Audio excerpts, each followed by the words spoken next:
host a party. Usually we'll try to keep this small, 20, 30 people, and I'm like, this needs to be big. Like, people need to know who she is. This woman can change the world. And that is why I have you here. It's why I'm invested in you. I thank you so much for being here, and I will turn it over to Tulsi. All right. Thank you. Thank you so much. Thank you for having us in your home. You're welcome. Thank you. Is Jay here tonight? No, he's picking up Kate from gymnastics. Thank you so much, Matt. It's great to be welcomed so kindly into your home with so many of your close friends. I'm trying to see everybody who's here. They're going around here. Hi, guys. How are you? Nice to see you. Thanks for coming. We'll make our way back and forth. But thank you so much for having all of us here tonight. Thank you for your commitment and your support for this movement and this mission that we have. I know Jay's not here, but thanks to Jay as well. And I want to recognize a couple of state representatives we have here. Latha Mangapudi, thank you very much for your service and leadership here. And then I know we also have State Representative Chris Balch. Thank you very much for being here. And thanks to all of you. It's great to be back here in Nashua. I want to start our conversation with aloha. Aloha. Aloha. Aloha is obviously a word that's very special to us in Hawaii, but there's a reason for it. The reason why we greet each other with aloha is because of the powerful meaning behind this word, which is so important, especially during these highly divisive times. On the way here, I posted a little short message on social media, just giving a shout out and a word of thanks to a friend of mine named Beto O'Rourke. We were elected in the same year in Congress in 2012 and became very quick friends. And just in the few minutes after posting, I was really saddened to see some of the vitriolic responses. Now, you can agree or disagree with positions that he took or that he advocated for, but I know Beto. There were things that he said and did, some I agreed with, others I disagreed with, but I know him and his heart, and that he was coming from a place of passion to serve the people of this country. And how unfortunate is it that just by posting a shout out of thanks to my friend, people respond and say, how dare you, this is horrible, this is terrible, this is the place that we are in now, unfortunately.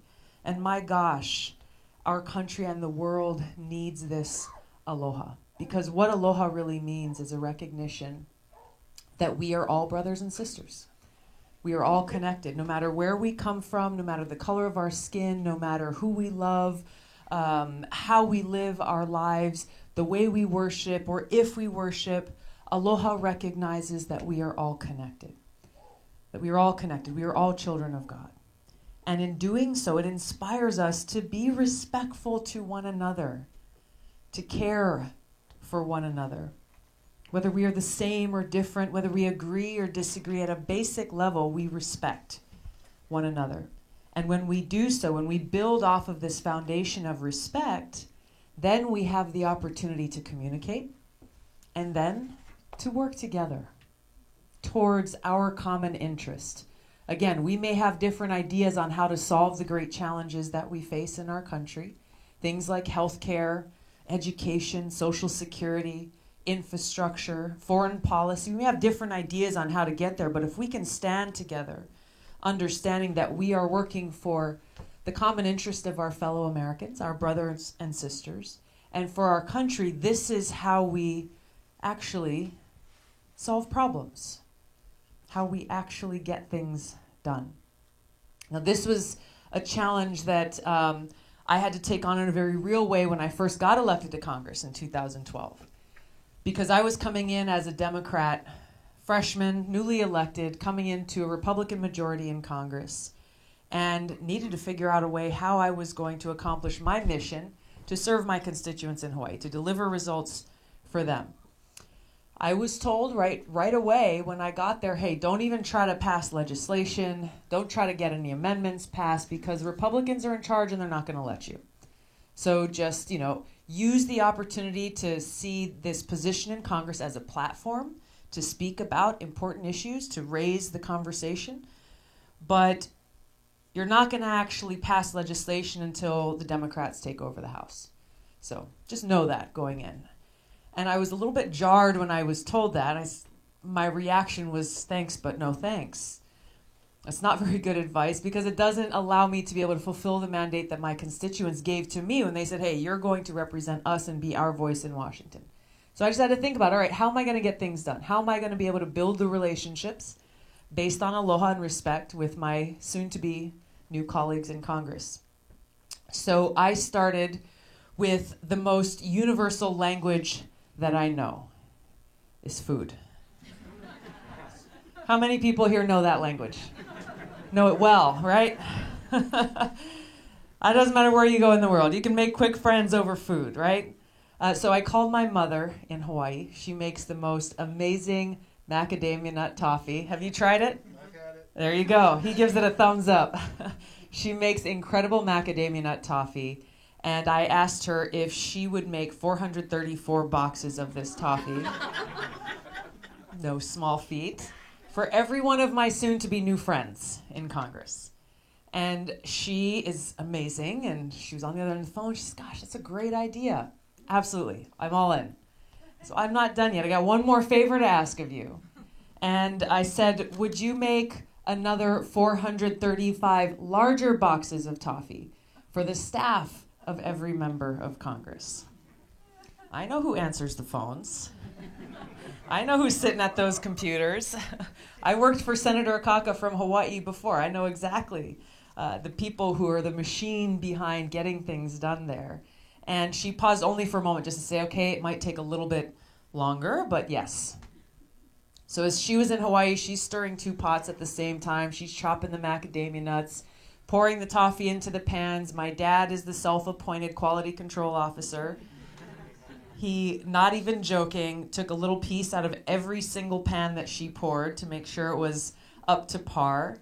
And I was in D.C. while they were doing this, just handwriting notes to every one of my new colleagues. In the process, getting to know who they were, where they come from, what committees they're on, what issues they're interested in, and then just signing the bottom of these notes, just saying, I look forward to serving alongside you. And what was incredible to me was how quickly we got a response. As we started delivering these little gifts of aloha to my colleagues, when we're on the House floor for votes, usually it's once or twice a day, sometimes more, but it's the only time that we're all together in one place. If I'm not serving in the same committee as another member of Congress, odds are interaction is not going to be very much. You know what I'm talking about. You have a big state house here. But what we saw was that during votes, Republicans started making that long walk across the aisle from their side to ours, looking for me, finding me, and just saying thank you. Heartfelt thanks. Saying, I ate all the toffee. I need to get more so I can take some home to my family this weekend. And then most importantly, saying, tell me what's going on in your district.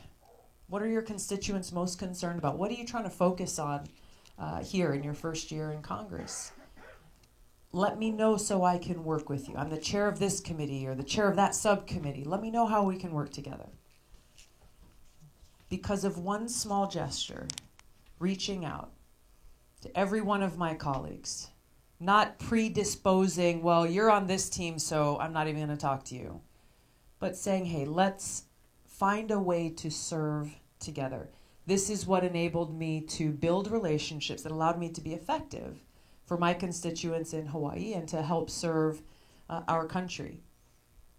I introduced my first piece of legislation, I think it was in the spring of 2013. It's called the Helping Heroes Fly Act. And this was in response to a request for help from severely wounded warriors and veterans to help them be able to travel through TSA checkpoints without being dishonored and disrespected, hopping through with their prosthetic limbs being taken away on one leg through the checkpoint. This was a bill to help them. We got it passed through the House and the Senate and signed into law by President Obama by the fall of that same year. This happened because we built those relationships based on respect. Communication is necessary, both in Congress and amongst all of us within our own communities, to be able to find that common interest to move forward. You cannot communicate unless you have respect. This is the kind of leadership that I will bring as your president and commander-in-chief. Within my first 7 days in office, I'll call for a meeting with both Republican and Democrat leaders in the House and the Senate to come together and begin this conversation based on respect, to set a list of priorities, figure out where is there common ground, where is that low-hanging fruit that we can work together on to actually deliver results for the American people, and continue these meetings at least once a month so that we stay focused, getting past the hyper-partisanship, focused on actually delivering results. This is the culture change that I will bring in Washington so that our leaders are actually focused on putting service above self, on being the leaders that our founders envisioned that we could and should be, leaders who are of, by, and for the people. But the same culture of change is needed within our country so that we can make the kinds of big changes in policy that actually serve the interests of the people. So we can make sure that every single American is able to get access to that quality health care when and where we need it. So that we can finally make sure that Medicare can, our government can negotiate lower prescription drug prices with Big Pharma, which is illegal. It's banned right now in our government. So that we can make the kinds of changes in our criminal justice system that will actually put the best interests of our people and our country first. We can finally end the failed war on drugs, end the federal marijuana prohibition. I've got the only bipartisan bill in Congress right now to do so. We can invest in education. We can address climate change, understanding that this is not an us versus them issue. This is about recognizing clean water and clean air is essential to every single one of us. Let's start there as we look at the kinds of policy changes, the transitions off of fossil fuels to renewable energy, the protection of our planet through smart agriculture, like regenerative agriculture, seeing how we can be the leader in the world that we need to be a force for good in solving so many of these global challenges that we face. I will bring the experience and understanding that I have in foreign policy and national security, of having served in Congress now for almost 7 years on the Foreign Affairs Committee, on the Armed Services Committee, the Homeland Security Committee, understanding the importance of national security, as well as the experience that I have just personally as a soldier over 16 years now, 2 deployments to the Middle East, to the job of Commander-in-Chief, prepared to walk in on day one to fulfill this most important responsibility, where I will work to end this new Cold War and nuclear arms race that we are in now that's pushing us closer and closer to the brink of nuclear catastrophe. I will end our long-held foreign policy of being the world's police, going around and toppling dictators and we don't like in other countries, and instead redirect our resources, our taxpayer dollars, back towards actually serving the interests and the needs of every American right here at home. This is where our priorities must lie. I'm grateful to all of you for coming here tonight to give me the opportunity to share my vision of leadership with you and to ask you personally and directly for your support. We'll be voting here in New Hampshire very soon. Very soon. And our campaign is a people-powered campaign. And we take no money from PACs or lobbyists. We understand very clearly that it is the voice of the people and only the voice of the people that have the power to bring about this systemic change that we need to see in our government. That, yes, it includes defeating Donald Trump, but it is bigger than that. Because we had challenges and people were suffering in this country long before November of 2016. And if we're serious about solving these problems, we've got to get to the root cause of the problems to make sure that we stand together, take our government back from the government of, by, and for the rich and powerful and ensure it is a government of, by, and for the people. So I hope you will stand with me and join me in this movement. Thank you so much. We'll open it up to some questions now.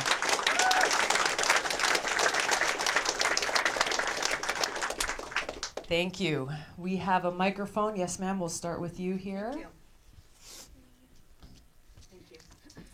So I'm here today to talk about Alzheimer's. Yes. Right, big topic. As you probably know, nearly 6 million Americans suffer from that disease. 200,000 are considered to be young onset Alzheimer's disease. My husband was 53 when he started with symptoms, and our daughter was only 10. It's all she's really known. It's all she really remembers of him. No pun intended. No. So as we go forward, you know, she's in her freshman year in college. He's 7.5 years into this disease. And it's in a disease that people only live 10 to 12 years for the most part. So, 12 years, what that puts me in the 5-year look back period for Medicaid, right? I'm a teacher. I can't afford $10,000 a month to pay for a facility when he needs it in the final probably couple of years. And so the Medicaid laws as they're currently written don't allow me to pay for anything, any support for my daughter, who just turned 18 in August. And I can't help her with her books for college. I can't help her buy a winter coat. I can't help her. I'm not even supposed to be paying for her health care. And so that law is just not working for families who are fighting already this horrible disease. So my question to you is twofold. What will you do as president or even as senator to change these Medicaid laws that don't work for families who are fighting with Alzheimer's? And then what is your plan to eradicate that disease? Thank you. Thanks for being here and just for sharing you and your husband and your family's experience with this disease that unfortunately is becoming more and more common. Many different parts of the country where we go, there are people just like yourself who are sharing their own personal stories that are heart-wrenching because of how the impact that it's taking on every member of the family, how much earlier and earlier and earlier this disease is starting to impact people. And it really just points to how our government has not been investing the kinds of resources necessary into figuring out why. And therefore then being able to follow science to see what can we do to prevent it. Both the early onset, but also to prevent this continuing to spread and affecting more families for a long period of time. My grandfather had Alzheimer's.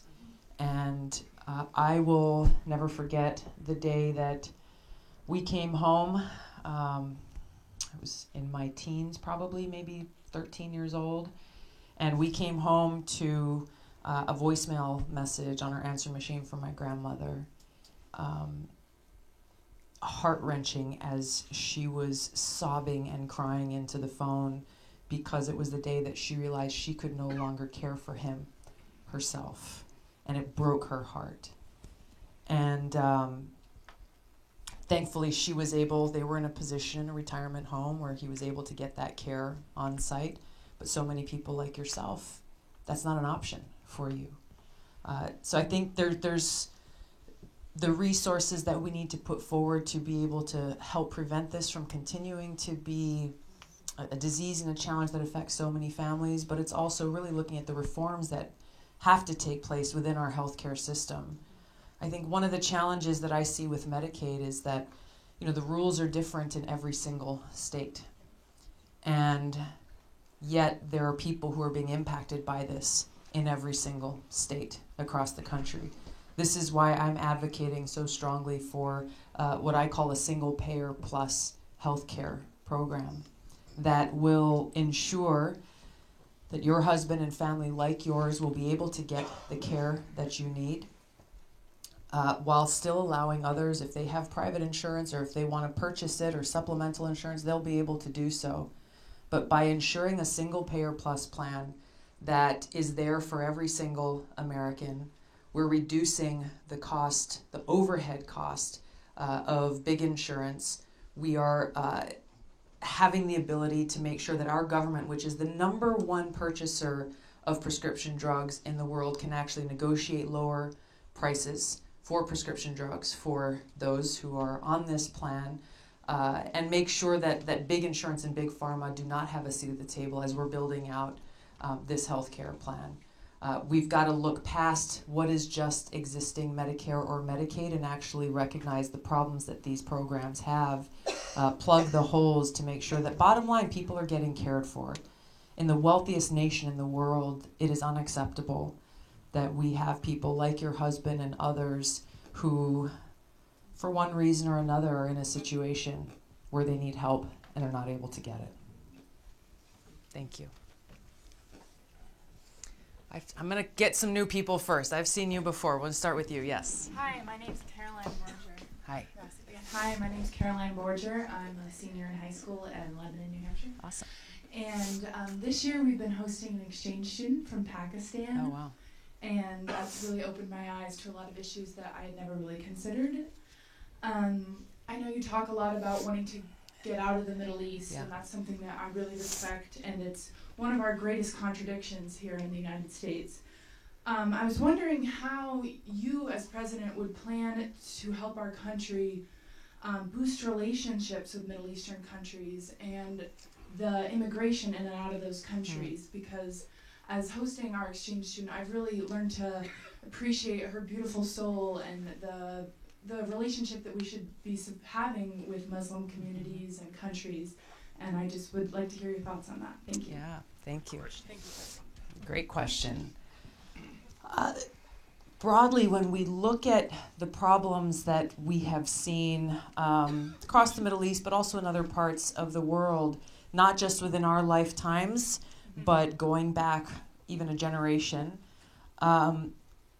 we see how our government's policies, foreign policies, have been to go in and try to either exploit another country's resources and wage a war or topple a dictator if they get in the way of our doing so, or go in again and try to be the world's police and intervene and tell people in a sovereign nation what kind of government they should have or who they should have as their leader, rather than respecting their own decisions and sometimes the tough challenges they are going through, as we did in our country's past, to determine their own governance for their future.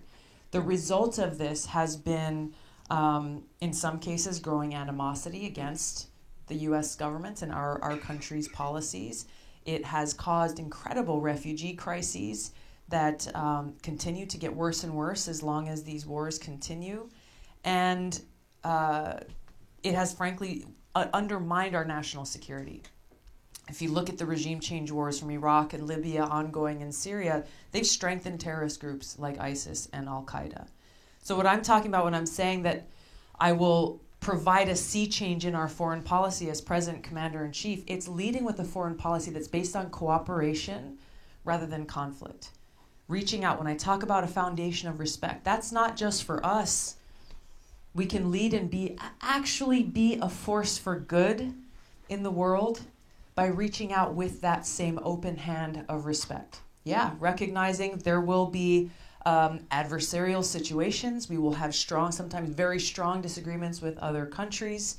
We've got to be able to work those out, exploiting all the tools of diplomacy to do so, while still allowing for and providing that open opportunity to work together on areas of shared and common interest, like climate change, for example.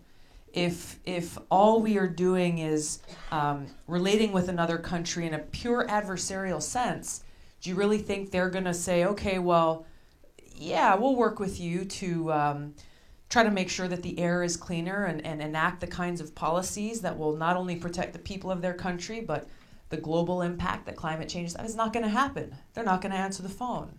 So leaning forward into a foreign policy that's actually based on respect for the sovereignty of other nations, and leading by example of how we are treating our own citizens, what we are doing to strengthen our own democracy, what we are doing as a nation to strive together towards that more perfect union. What better positive example could we provide for other nations in the world who are going through their own struggles than by getting it right ourselves? Thank you. I'm going to grab somebody from here. Anybody back here? No? Okay, just want to make sure you're not ignored. I want to take somebody from the back over here. Yes, sir. Yes. Glasses. Yeah, let me get on your shoulder. Hi, it's really great meeting you. Thank you. I'm Jeff Howell, formerly from New Jersey, and a 9/11 first responder. Thank you. And Thank you. Can we give him a round of applause, please? Thank you, Jeff.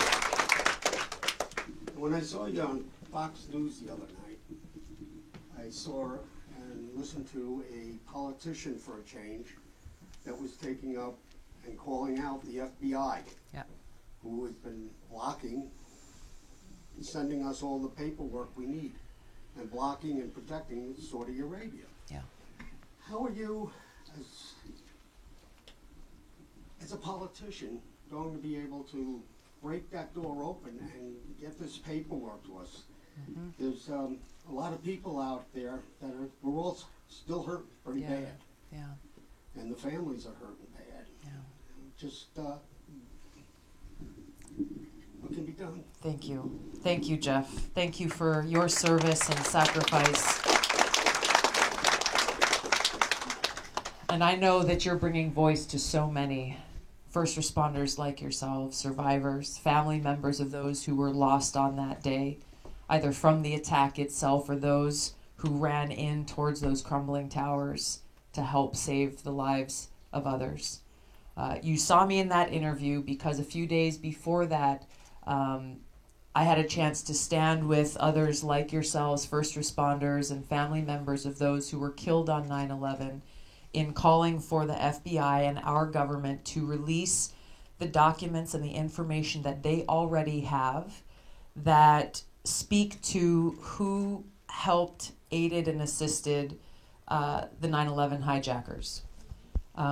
For those of you who may not be aware, a few years back, we in Congress passed legislation, acronym is JASTA, that gave survivors and family members the legal right to be able to sue a foreign government, specifically Saudi Arabia, for this attack. There are those, I don't know if are you party to one of the lawsuits? Yes, I am. So there are a couple of different lawsuits that are being pursued now because of the passage of that legislation. And the problem is that the lawsuits cannot go forward without the information that's currently within the hands of our government.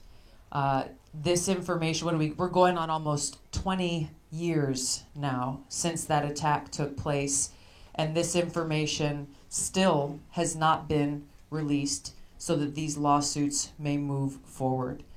So 2 things in answer to your question, sir. I have reintroduced a resolution in Congress that was introduced in the last Congress by my friend, Congressman Walter Jones, who's since passed, that calls on the administration to declassify and release these documents to the 9/11 families, survivors, and first responders, and to the American people, because when it comes right down to it, we all deserve to know the truth.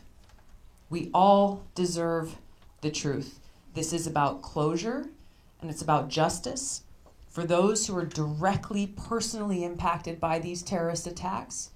And so many first responders who've been suffering with severe health consequences in the years since, and many have passed. But it's about our national security as a country, being able to have the facts, have the information to make sure that we can protect and secure the American people. We are going to continue to call on our government, the FBI, Department of Justice, to release this information and build up the awareness amongst the American people to create this call to action and this mandate. So we're going to continue to push out information. We're going to continue to inform my other colleagues in Congress so that if the administration is not acting on their own, then Congress will force that action. Thank you. Thank you. And I hope it goes without saying, but look, this needs to happen now. If this situation is not resolved, if I'm elected president, it's the first thing that I'll do. Thank you. We'll take one more. Take one more. Yes, ma'am. I will yield to you if you want it. You've been for. You know, we are I come from a we culture to a me culture, and the shift of we to me culture has gone so far, and the fabric of the society is fragmented. How do you begin to build that as we are in it together? We need to be socially connected and supported. What's your plan? Do you want to add to that? I'll wait till you. Okay. A wise man once said, "Ask not what your country can do for you, but what you can do for your country." That call to action that rang true then rings true for us today. We as a country need to move away from a culture of consumption and self-centeredness towards a culture of putting service above self.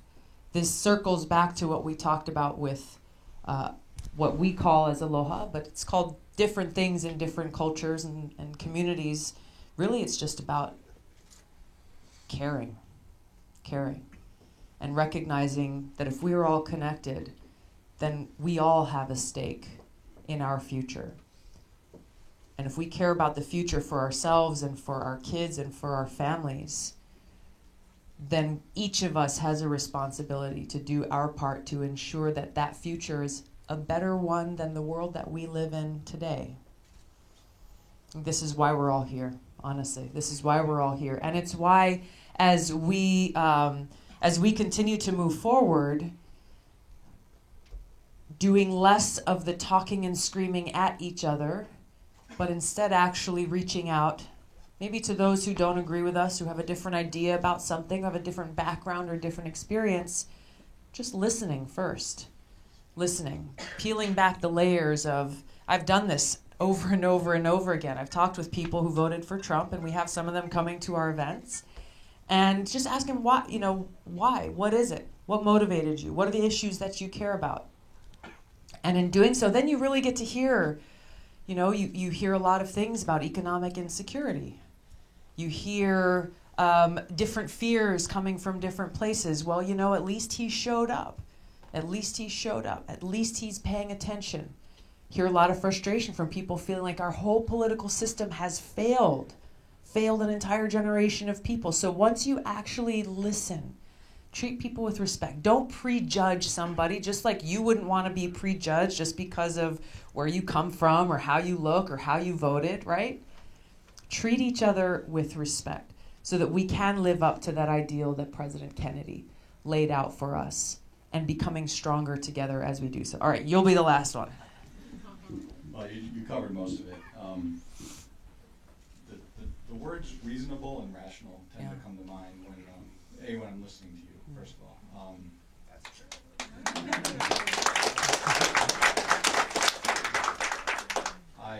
This won't be as popular. I voted on the red side in the last election because I felt, like a lot of people did, that we needed to change the way politics was, at least the face of it. I'm not entirely sure we got it right, but I know that some positive has come from it, certainly economically and financially. I was having a nice conversation earlier, and I think it's important that you just touched upon this, I'm sorry, having two parties, it seems like if we're talking with another country, we have three different views. We can't have that, and there has to be a better way for the parties to come together and work together. And you seem to be on the right track. It's reasonable and rational. I don't understand why it has to feel reasonable and rational. Where did it go wrong, and how do you change that now? Now, not. Don't talk about it for the next 4 years. Try. Absolutely. And toffee's a good start. Hey, had some. But yes, we have the toffee here tonight. That's the most important announcement of the night. But yes, you're right. How do we implement this in a very practical way? and not just keep talking about it. Yesterday, we were at a Problem Solvers Summit. We had both Republican and Democrat members of Congress who were there, sat on a panel together, actually talking about that, giving actionable and real examples of legislation that they've come together on to be able to support and be a strong, unified voice in Congress that's really just focused around solving problems. Look, I think there's an immediate thing that, a very practical thing that we need to address about the power of the two-party system and how hyper-partisan things have become, because those two parties basically can accept an unlimited amount of money from any individual, business, or whatever. And that creates an incredible amount of leverage for them to hold over members of Congress from both political parties who may be looking at an issue or a vote that's coming to the House floor based on its merits. Imagine that. Thinking about, all right, well, how will this best impact my constituents? But if they're thinking about voting against the party interest, then more often than not, they get the phone call or they get the tap on the shoulder on the House floor before the vote saying, don't you dare. If you vote against the party interest, then when it's time for your reelection and you need help, we're not going to be there for you. Now, if you look at the contrast between the unlimited amount of money basically that they're able to take, an individual member of Congress, even candidate for president, the max is $2,800 per election that you can accept from any individual. You see the great imbalance. And then you see how the decisions, even about what bills are brought to the floor for a vote, the agendas that are set, are really in the hands of just a couple of people of the party that's in charge. This is the root of how we need to change, because those parties, whoever, and it goes both ways, their number one goal is getting more power in the next election. And the day after the election, whether you're the winning side or the losing side, you're thinking about how do we grow our numbers? Not thinking about how do we actually, okay, there's always winners and losers in elections, got it. And there's different ideas coming from both parties on how to tackle these problems, got it. How about get to work and actually figure out how to solve some of these problems rather than worrying about, well, I don't want to give those guys a political win, so we're going to withhold our support until we can figure it out so that our side can get the win. This is so heart-wrenching and disgusting on many levels, because the result and the impact of this is people suffer. People in this country suffer. We were working on passage of the First Step Act, a criminal justice reform bill. It had support from very progressive members of Congress, people who call themselves progressives, people who call themselves conservatives. They'd reached a consensus, built a bill that wasn't perfect, but it actually made progress towards prison reform and reducing high recidivism rates in prisons, helping people in their lives and also saving money in the process.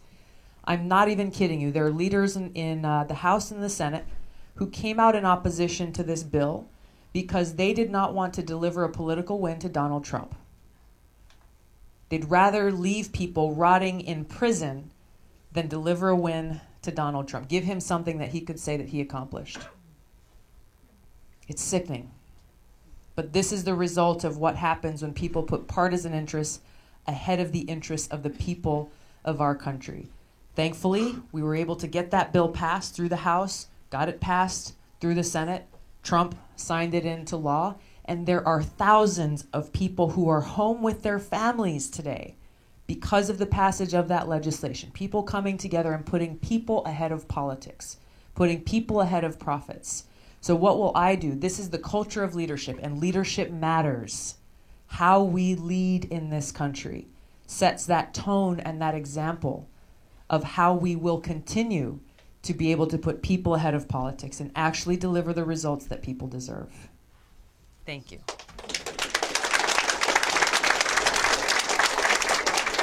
Thank you very much. Thank you so much. Time has gone by so quickly. I want to be able to stick around for a little while and just say hello to you guys. If you want to come by and give me a hug or a handshake or a picture or whatever, that would be awesome. I want to pass the mic over to Nitya. All right. Nietzsche is going to talk for a second about some of the ways that you can help us as we head towards this sprint to our primary election day. Go ahead. Thank you, Tulsi, and thank you, everyone, for listening, letting me come up here and tell my story. So I know some of you, this is your first time seeing Tulsi, maybe a friend told you to come, and some of you, you've seen Tulsi 2, 3, 4, 5 times. I know I have. I just keep on showing up. I wanted to share a personal story of how I got into becoming a volunteer and really showing up to support Tulsi Gabbard. So I'm from Hawaii. She's my congresswoman. And I'm from the west side of the island, where we have a saying, people never leave the west side. Because it's the poorer side, you know, we don't have as many of the tourists come, so we don't get as much of the funding. So when I heard that she was going to run for president, I was like, you know what, this sounds interesting. I'm going to go to the east side and hear what she has to say. And what she said really shocked me. I went, I listened, and she was talking about things like there's no such thing as, you know, people from different parties being different. We're all Americans. Talking about bringing back the ideas of our founding fathers, you know, liberty, freedom of speech, and wars. We're spending all this money overseas where it can be used in local communities like my community. You know, people say we don't have money for art programs in your schools, fix the roads. We do. And she told us it's being spent overseas. And I was just like, this is crazy. So then and there, I'd never been political before or interested in anything. I went and said, I'm going to take a step forward and help this person. And here I am in New Hampshire. It may be cold, but the people here are so nice. And it's so worth it.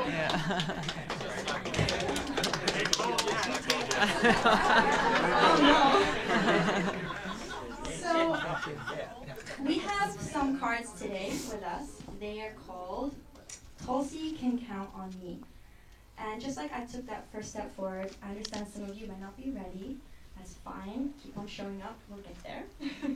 But if you're ready today to take a first step, become a change maker and join our movement in helping Tulsi spread this aloha, you know, and really just talk about these ideas that politicians don't talk about. Why?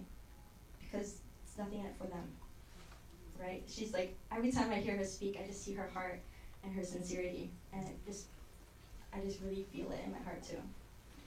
So this card has 2 sides. On the front, you put your name and some contact information, and on the back, the most important side, you put what would you like to do. That was that first step. Maybe just talk to 2 friends. Maybe host a house party, bring 10 of your friends, have Tulsi come, talk to them. 10 or 100, right, Matt? I've always been popular. That's the amazing. There's several things on here, so if you could just check one of them, that would be amazing. And also, we have a volunteer walking around. You all met her when you signed in, Dasi. She'll be asking if anyone wants a yard sign, and also she'll be one of the people collecting these after you fill them up, or you can just leave them on your chair. So if I can get a show of hands, and we have volunteers on the side of the room that will come bring you one of these cards and a pen. Anybody? Oh, yay! Awesome! Thank you so much. Thank you. Give Nietzsche a round of applause. This is the second time she stood up with a microphone, and she's doing awesome. Thank you so much, Nietzsche. I'm shaking. Good job. Good job. Awesome. So Nietzsche and our volunteers, they're going to walk around with the pledge cards. Someone will be walking around with the baskets of toffee. Make sure you get one before you go. And yeah, I guess I will position here. Yeah, we're gonna position it. All right. We're gonna ask people to just stay seated for now so that it doesn't get too crazy. We're gonna let the people in the back here come through first to get a picture and leave. So we're gonna try to do this as orderly as we can, and you'll have toffee. Section by section. There you go. Yeah, We'll distract you with toffee. We'll distract you with toffee. We hope we can get as many of you as possible to have toffee. And then also, if you did want a card, we'll try and get those cards to you so you can fill them out while you wait. And we're going to try and do this as fast as possible.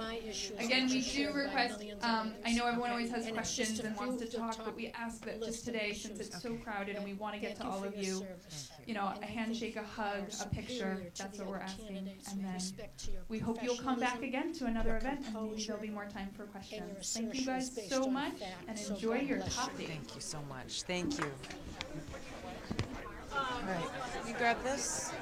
Oh my God. To Diwali. Yes.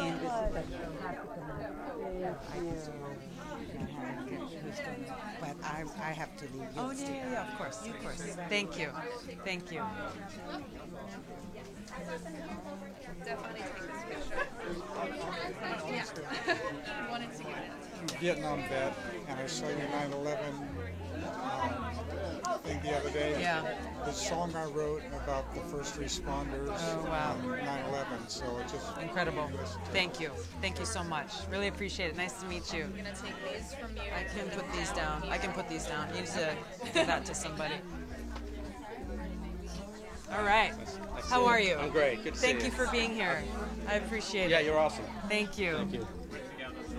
All right. Cool. Thanks. Thank you so much. Have a good night. You guys from New Hampshire. Oh my gosh, you're so From the nice. farm, I help out every day. Oh, you're Might amazing. get some pizza later tonight. Okay, from me.